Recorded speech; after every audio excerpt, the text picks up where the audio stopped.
They're terrible cocktail party guests, but operators say the potential of what robots can do is growing. Robots are stepping out.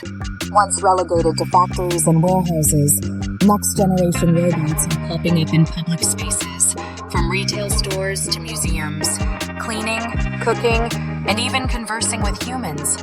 Improvements in brain power, most notably the adoption of the technology behind ChatGPT, and a surge of investment are helping drive their public debut, and 2025 could be a turning point in what robots can do.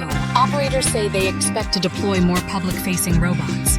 The robotics and drone sector in 2024 had attracted about $12.8 billion in venture capital dollars by mid-December, up from $11.6 billion in all of 2023, according to analytics firm PitchBook.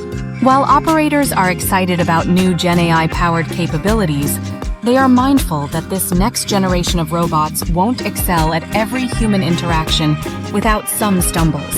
Make that many stumbles. Some things which are very easy for people are very hard for robots, said David Pinn, chief executive of BrainCorp, which provides software for automated floor cleaning and inventory management robots used at retailers like Sam's Club. Even something as simple as picking up an arbitrary object and moving it is a really hard problem in the world of robotics, he said. Traditionally, robots rely on code that tells them how to execute functions or react to specific scenarios. Variability of what they could do was more or less limited to the specific actions they were trained on. At Health System Houston Methodist, Chief Innovation Officer Roberta Schwartz discovered that robots designed to carry out a number of tasks, from checking fire extinguishers to carrying towels, often bumped into objects and got easily confused by elevators.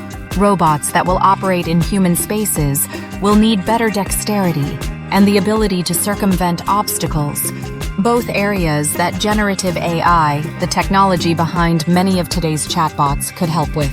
You can train the robot through massive data sets to be able to achieve this kind of dexterity, but until now has only been achievable by our own labor, said BrainCorp's Pinn.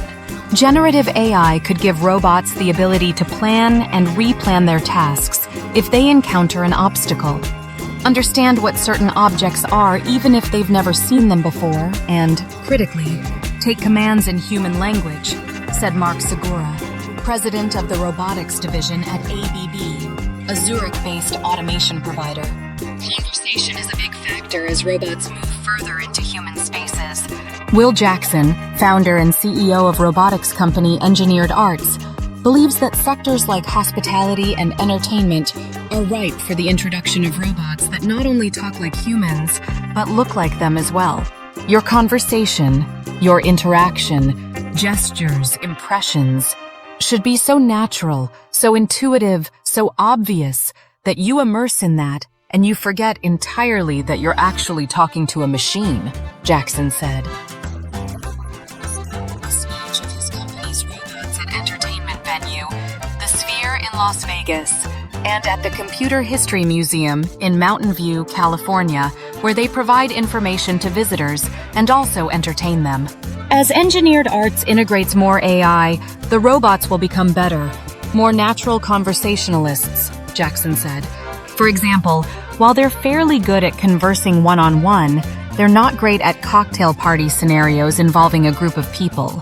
When it makes its scheduled debut in February at founder Elizabeth Truong's restaurant in Los Gatos, California, a machine made out of ABB components won't hold a conversation, but it will certainly entertain. Truong said the robot will slice vegetables and assemble the various pieces of a hamburger in the open restaurant kitchen. BurgerBot's robot doesn't yet have a generative AI component, but Truong said that it could be a big unlock for another reason as well, giving diners the option to shout out their orders rather than type them in at a kiosk. In addition to pushing robots beyond factories and warehouses, Gen AI is supercharging the robots within them. Anthony Middleton, engineering design lead for warehouses at PepsiCo's Europe division, said the company currently has about 30 automated guided vehicles, which follow fixed paths, and autonomous mobile robots, which move more freely in Europe. That could increase tenfold in the next 5 years, he said, as the unit looks to boost its budget to $50 million during that period, Middleton said. A major impetus is financial savings from reduced headcount, Middleton said, but there are also other benefits like better service levels and increased safety when work is being done by robots rather than humans. Middleton believes that better GenAI-powered systems for helping robots navigate around warehouses could help make 2025 a tipping point. "We are about to see a huge boom," he said.